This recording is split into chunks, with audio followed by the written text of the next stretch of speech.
So yesterday I closed out, key back up, and for some of you that were here, I did a little rhyme that I'd written. So today I'm actually going to start off with that. I'll have to read it because I don't have it committed to memory yet. So, I use inner science and practice of self-reliance. The brilliance of unrepeatable life is you can't define it. To go outside of time and space, I expand my mind with unlimited futures, unwritten and unseen. I stand on the edge of a sword, always in between, the pull of opposites, but in all directions. And it is just within me that I must find the stability, outside of all boundaries, that which cannot be found except the now herein.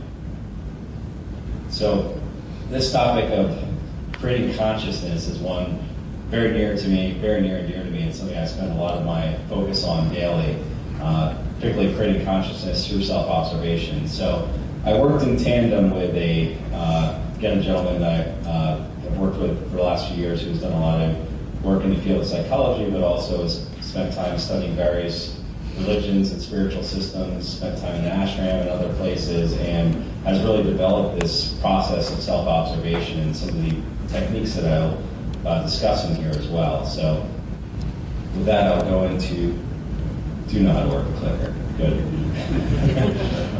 So the key points I'll hit on today, it's really interesting. So the last couple of talks focused on Brother Decker and then Brother Powers both made mention of things from the Enter Apprentice degree. That's actually where I'm going to focus my time today as well. And I likewise feel that the Enter Apprentice degree has a lot of the building blocks and starting points for a craft, and you could spend your entire life just in that degree and still be improving yourself. Obviously, we work with all three because they work in the three different levels of man.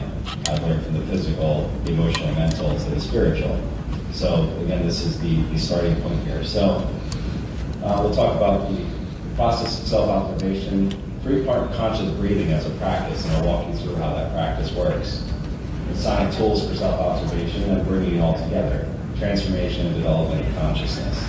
So yesterday's talk was talk about, as a review, was talk about the protecting the innocent through supporting innocence by building inner sense. So this really gets to that topic of inner sense.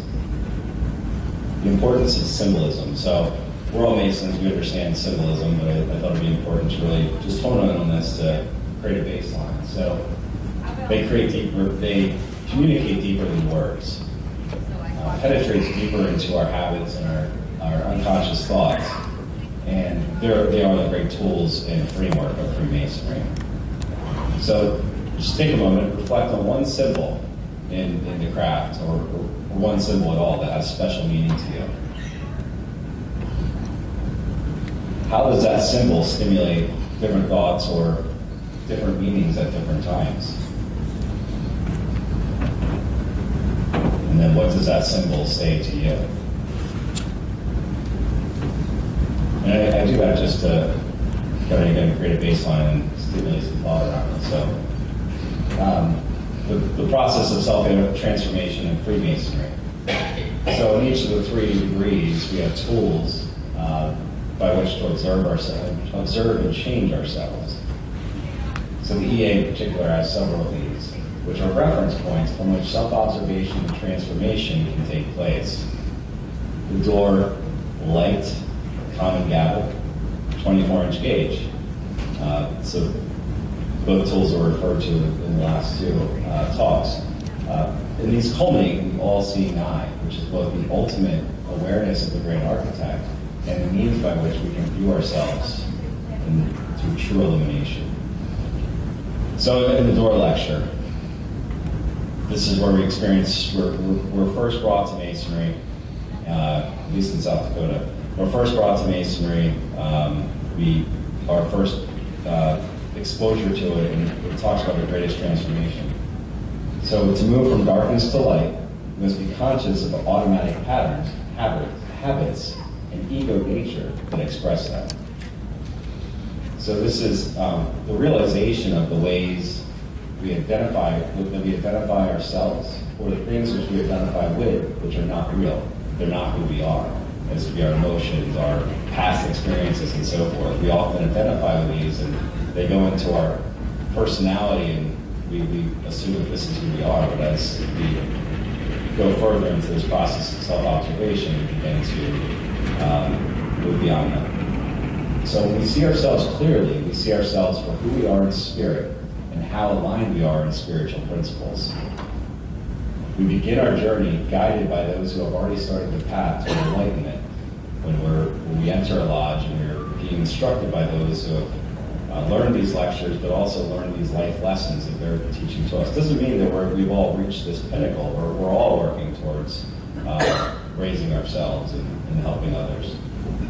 And then we look at the Tyler, for purification of heart and mind, to be aligned with spirit, with a toll on inner sense as an entry to the sanctity of our soul. So that's also one of the first points on entering the lodge there. So this is something that, talk about the power of light. This is something that our Right Worshipful Wood, Denell Wood in South Dakota had worked out, and it's pulled something out of the ritual that really illuminates this in a way. So I'm going to actually illustrate this. So what this does is it looks at the different responses that Kendig gives upon entering the lodge, first entering, until the obligation. So I will review the questions with Right Worshipful Wood. He enters the lodge, I would ask, is this of your own free will? I'm like, Lord, it is. Then he'll enter the lodge after a series of tests, enter the lodge, he'll ask me to kneel, say, in whom do you place your trust? In God. And then as he's placed at the altar, he's asked, he's told this will not conflict with anything with God, country, your neighbor, or yourself. With this being said, are you willing to proceed? I am. And then after taking the obligation, we ask in your present state, what do you most desire? Light. So when you put that together, it is in God, I am light. And so I realize that some of the ritual may change from one jurisdiction to another. It may not be exact for all, but it's something that we worked out. It was very illuminating. Excuse the pun, but just looking at it as you may find other things in your life that doesn't exactly map out like this, but this is a very key point to us. So really, the power of light connects us to the divine, to the great architect, to God, to the higher self, to our soul. So this leads us into some practical work. This is the concept of three-part conscious breathing. So this is really the beginning of the means of self-observation and personal transformation. It's centering that brings us to our true self and allows us to separate those things which are not real in us. Now, this is by no means the only technique. This is one that I found that really enhances this, and it's actually very practical and easily used throughout the day. So that's where I'll focus on. There's certainly other ways of doing this. So, in as relaxed a state as possible, you're breathing in and out of the nose. And so as you're breathing in through the nose, you may close your eyes, you're visualizing light coming in. And then as your breath reaches its point, its maximum point, right where that moment of suspension, you visualize light entering in, permeating your entire being, all your cells. And then as you release, you're releasing any resistance to that light.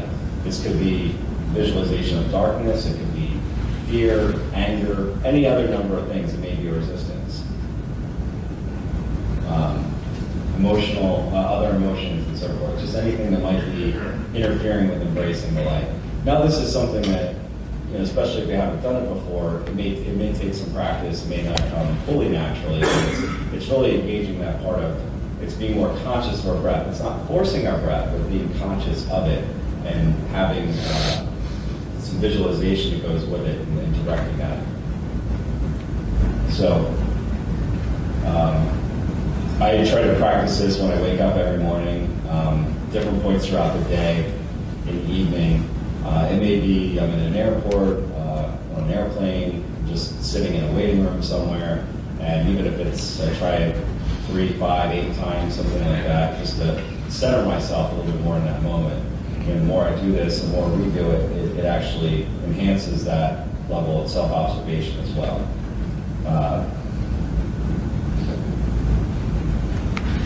So in deepening this practice, you can also think of an ideal, for example, happiness, brotherly love, any number of things. And certainly even in our own lodges, we can use this where there might be a little bit of disharmony. This is just a practice we can use to, again, deepen that.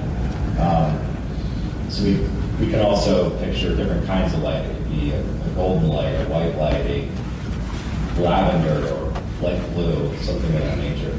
Probably not red or something that might symbolize more of a more visceral emotion, but just some kind of light that works there for you. And let that principle fill your consciousness, body and your consciousness. It could also be physical pain. If you're experiencing certain physical pain, this is something you can use that too. So again, that's something that's hindering you or holding you back, and then releasing that.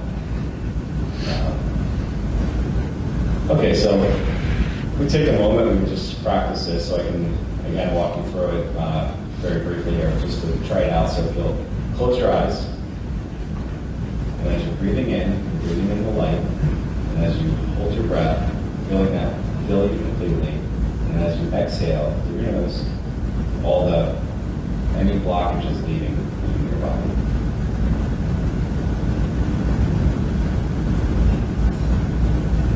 Breathing in, light's coming in, filling you, and then you're releasing, going out.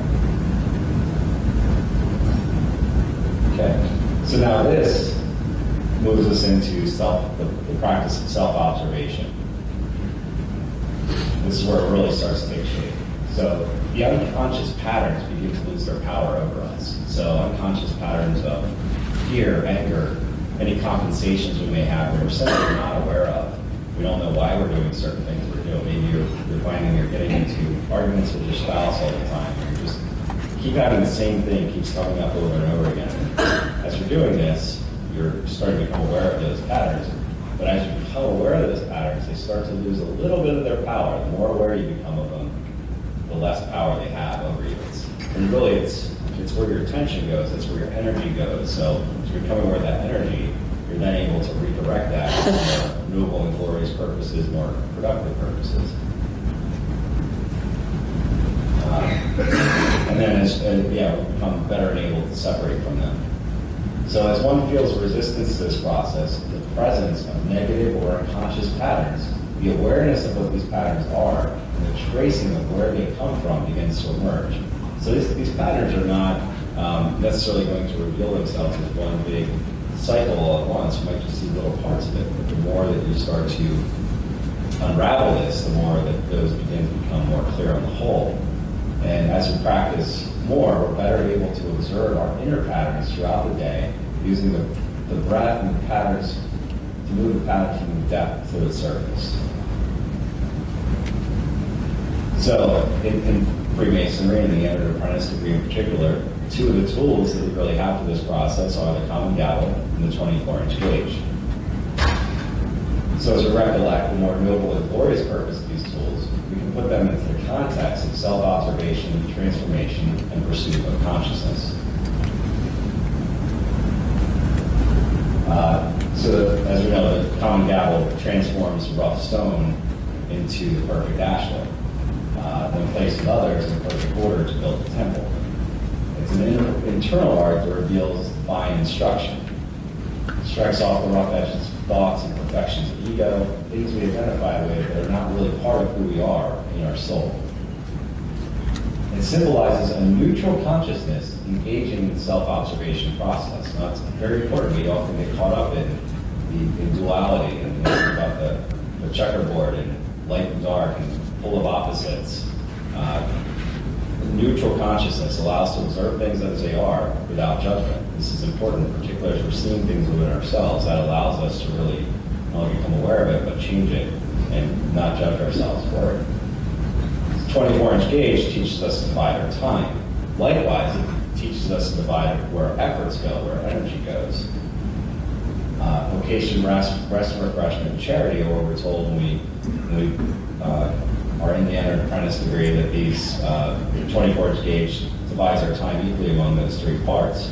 And so, but likewise, we break our time and efforts into smaller increments, while always remembering to be present and self-aware in each moment. So it's a way to mark time, and identify and interrupt patterns. So as we're marking time in a moment, it helps you just to, once you realize something's happening, it helps you to step outside of that. So this is where we really are emerging into two, or becoming two. So the observer and that which is observed. And that which is observed is not part of us. Our emotion, thought, memory, whatever it is. And so again, by marking time, we interrupt those patterns. And then in that moment of seeing an unconscious pattern, we're stopping it and seeing the cycle. Time and continued observation reveal the whole cycle. And we begin with little points in the pattern. We identify it, and then we separate it from our psyche. And so we use this to separate. Then, once this is identified, we use the common gavel to separate it, cleave it from ourselves, so that pattern no longer has hold over us, is no longer necessary. So persistent practice solidifies this process. We look within, see automatic or habitual pattern being, as Rob Ashler, always fitted to create a more pure and complete being. It aligns with the other symbols, including the all-seeing eye. And this continuously reveals that within us are of our soul or spirit the real. So it connects us to the real, the enduring, the permanent. Not all of this is transient, but within the permanent. And this illumination to reveal and purify. So I just touched briefly on the other 2 degrees in terms of how they also relate to this process of self-observation and transformation. So in the fellow craft, we have symmetry and order, orders in architecture, 7 liberal arts and sciences. And the geometry as an internal art is that process of self-observation, transformation. So we use some of those tools that we looked at externally, but applied it internally. It starts to reveal further things for us. And it's the ultimate structure for creating consciousness. And the mastery of geometry, the self-observation, that more greatly and completely builds the other. So the 7 liberal arts and sciences, we learned that geometry is the most esteemed among these. And it's by that practice of the inner practice, inner science, inner sense, that allows us to really build those others as well, more fully, to where they really come together. And then in the Master Mason degree, fidelity and integrity, persevering against inner temptations and ruffians on our path. The ruffians both being internal and external, the external being a reflection of the internal, of those things, those lessons that we need to learn internally when we're facing those in our external environment, until we learn those properly. And this is something that's throughout the course of our lives.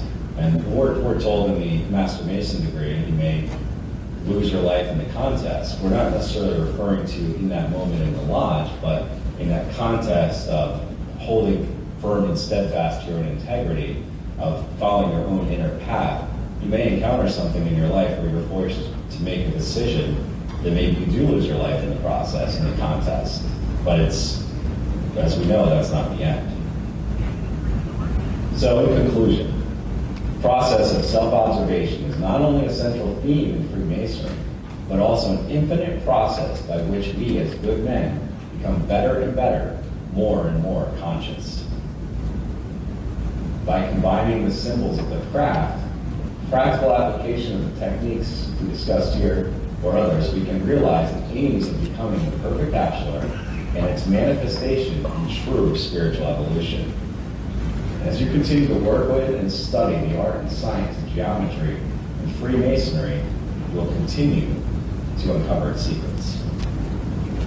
In a final word, it is not for us as individuals alone that we work to develop ourselves. It is the intention of Freemasonry to allow and promote true integrity and freedom to pervade the societies and cultures of the world. We are a global craft, and this fits with that mission. And then, if you'll permit me, I'll close it out with one final set of lyrics, if that's okay. So, I don't have this as committed as I did the other one, but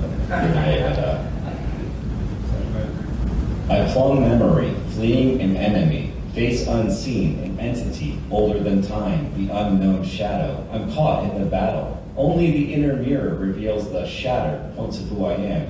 The observer sees the patterns and points to who I am, and the soul gathers what the ego cannot. The mind fathoms the way to stop the hidden hazards blocked below the surface, replaced with new patterns, understanding, and purpose. Thank you, brothers.